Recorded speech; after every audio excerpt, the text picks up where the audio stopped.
फातिमा की रानी माँ, प्रभु यीशु की माँ, आसरा तू ही है माँ।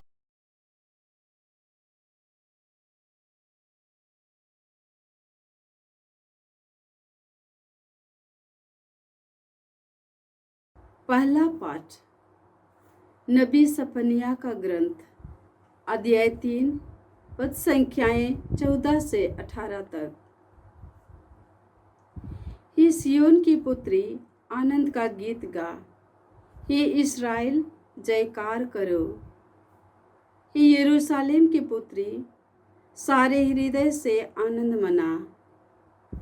प्रभु ने तेरा दंड आदेश रद्द किया और तेरे शत्रुओं को भगा दिया है। प्रभु तेरे बीच इस्राएल का राजा है। विपत्ति का डर तुझसे दूर हो गया है। उस दिन यरूशलेम से यह कहा जाएगा, हे सियोन, नहीं डरना, हिम्मत नहीं हारना। तेरा प्रभु ईश्वर तेरे बीच है, वह विजयी योद्धा है। वह तेरे कारण आनंद मनाएगा। वह अपने प्रेम से तुझे नवजीवन प्रदान करेगा। वह उत्सव के दिन की तरह तेरे कारण आनंद विभोर हो जाएगा। प्रभु की वाणी। ईश्वर को धन्यवाद। भजन अनुवाक्य। तुम्हारे बीच रहने वाला इस्राएल का परम पावन ईश्वर महान है। तुम्हारे बीच रहने वाला इस्राएल का परम पावन ईश्वर महान है। ईश्वर मेरा उद्धार करेगा, वही मेरा भरोसा है। अब मैं नहीं डरूंगा, क्योंकि प्रभु मेरा बल है और मेरे गीत का विषय। वही मेरा उद्धार करेगा। तुम आनंदित होकर मुक्ति के स्रोत में से जल भरोगे। अनुवाक्य। तुम्हारे बीच रहने वाला ईश्वर का परम पावन ईश्वर महान है। तुम्हारे बीच रहने वाला ईश्वर का परम पावन ईश्वर महान है। प्रभु का धन्यवाद करो, उसके नाम की स्तुति करो। राष्ट्रों में उसके महान कार्यों का बखान करो, उसके नाम की महिमा गाओ। अनुवाक्य। तुम्हारे बीच रहने वाला इस्राएल का परम पावन ईश्वर महान है। तुम्हारे बीच रहने वाला इस्राएल का परम पावन ईश्वर महान है। प्रभु की स्तुति करो, उसने चमत्कार दिखाए हैं। पृथ्वी भर उनका बखान करो। सियोन की प्रजा प्रफुल्लित होकर आनंद का गीत गाओ। तुम्हारे बीच रहने वाला इस्राएल का परम पावन ईश्वर महान है। अनुवाक्य। तुम्हारे बीच रहने वाला इस्राएल का परम पावन ईश्वर महान है। तुम्हारे बीच रहने वाला इस्राएल का परम पावन ईश्वर महान है। जय घोष। alleluia, alleluia। धन्य है कुमारी मरियम। उन्होंने यह विश्वास किया कि प्रभु ने उनसे जो कहा वह पूरा हो जाएगा। alleluia। प्रभु आप लोगों के साथ हो और आपकी आत्मा के साथ। लूकस के अनुसार प्रभु यीशु ख्रिस्त का पवित्र सुसमाचार। हे प्रभु, तेरी महिमा हो। अध्याय 1, पद संख्याएं 39 से 56। उन दिनों मरियम पहाड़ी प्रदेश में यूदा के एक नगर के लिए शीघ्रता से चल पड़ी। उसने जकरियस के घर में प्रवेश कर एलिजाबेथ का अभिवादन किया।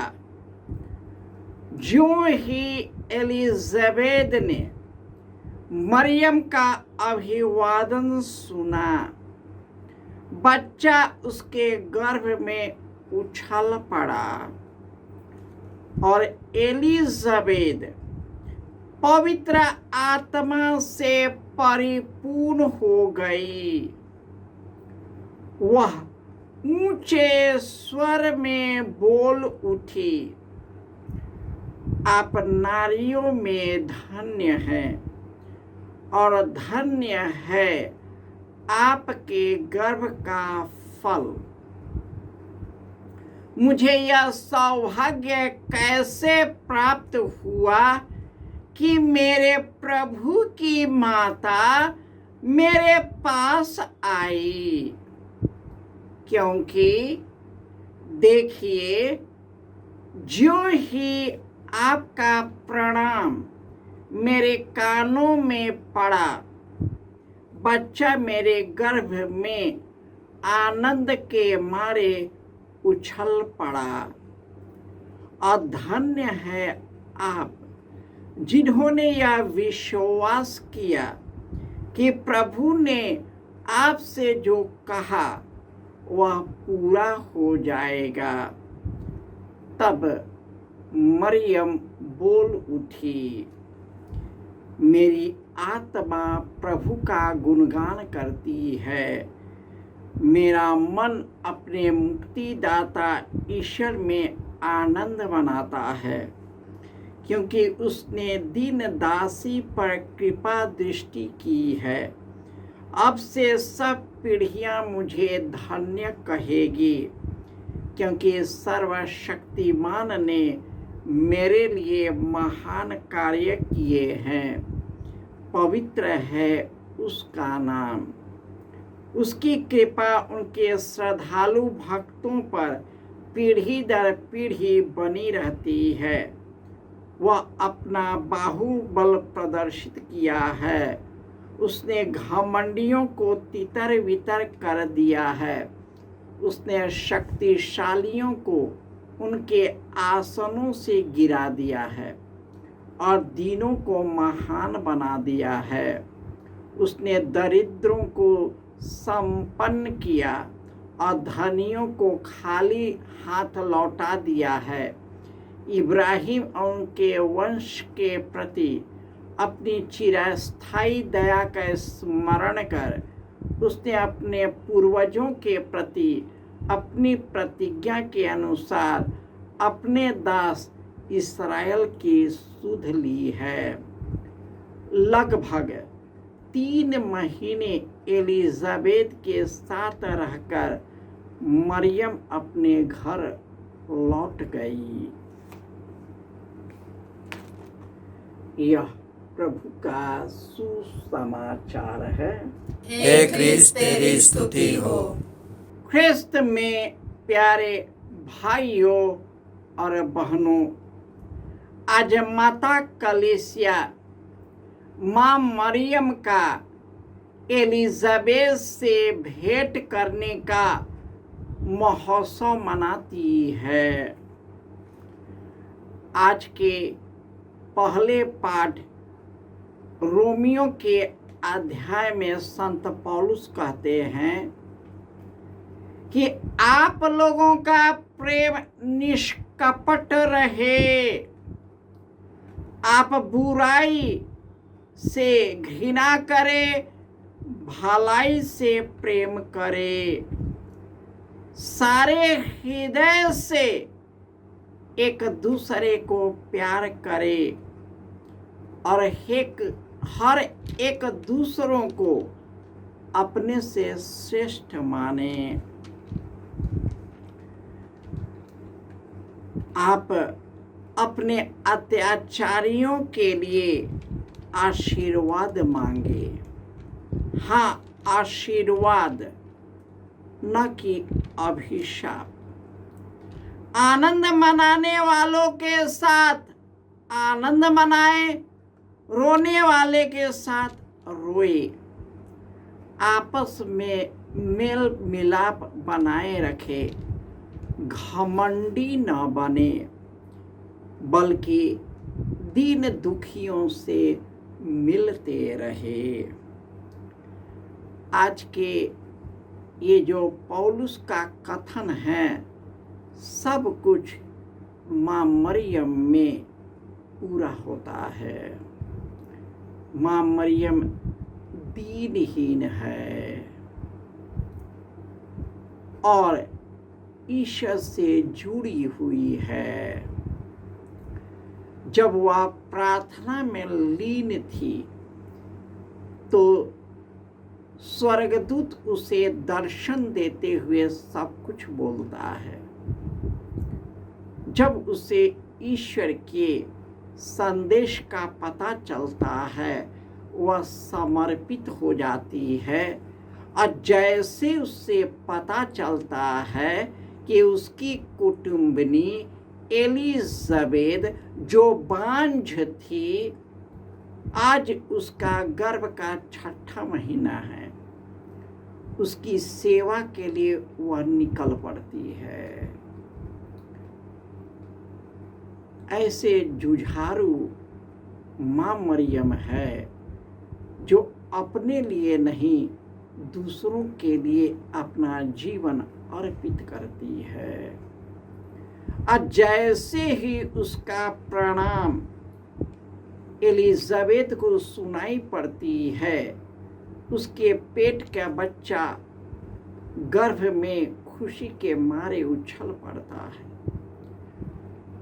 एलिजाबेथ पवित्र आत्मा से परिपूर्ण होकर कहती, हाय, ईश्वर की माता मेरे पास आई, हम धन्य हो गए। उसके बाद माँ मरियम ईश्वर का गुणगान करती है, ईश्वर के सामने विनम्र बन जाती है और ईश्वर का वचन कहता है, धन्य है जो हृदय का पवित्र और निष्कलंक है, वे ईश्वर के दर्शन करेंगे। माँ मरियम जिस प्रकार अपने आप को छोड़ तुरंत एलिजाबेथ की सेवा के लिए निकल पड़ती है, 6 महीने उसके साथ रहकर सेवा शुश्रूषा करने के बाद वहाँ से निकल पड़ती है। माँ मरियम विनीत है, परंतु धैर्यवान भी है। उन्होंने अपने पुत्र यीशु के लिए सब कुछ अर्पित किया और जिस प्रकार यीशु दुख सहा, उसके दुख में सम्मिलित होकर वह हमारे लिए मुक्तिदाता यीशु की माता बन गई है।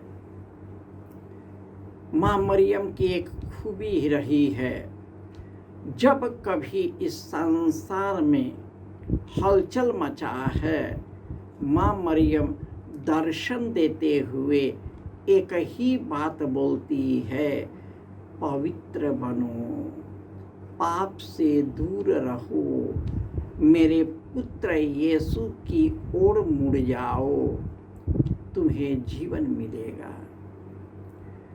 माँ मरियम का अधिकांश दर्शन केवल ईश्वर की ओर उन्मुख करता है। उनकी मध्यस्थता द्वारा जो भी प्रार्थनाएं हम मांगते हैं, वह प्रार्थनाएं पूर्ण होता है, क्योंकि माँ मरियम पवित्र है, निष्कलंक है, हमारे लिए निरंतर प्रार्थना करती है और हमें पवित्र बनाती है, यीशु की ओर उन्मुख करता है, हमारे विश्वास की बढ़ोतरी में हमारे साथ रहती है।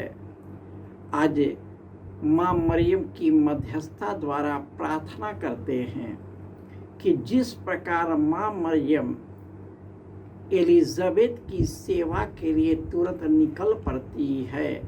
हम भी एक दूसरे की सेवा में एक दूसरे के लिए अर्पित करें। जिस प्रकार माँ मरियम ने हमारे मुक्ति कार्य में यीशु से जुड़कर पिता ईश्वर की इच्छा पूरा किया, हम भी उन्हीं के जैसे हर एक क्षण हर एक कार्य में ईश्वर की इच्छा पूरी कर सके। जय यीशु।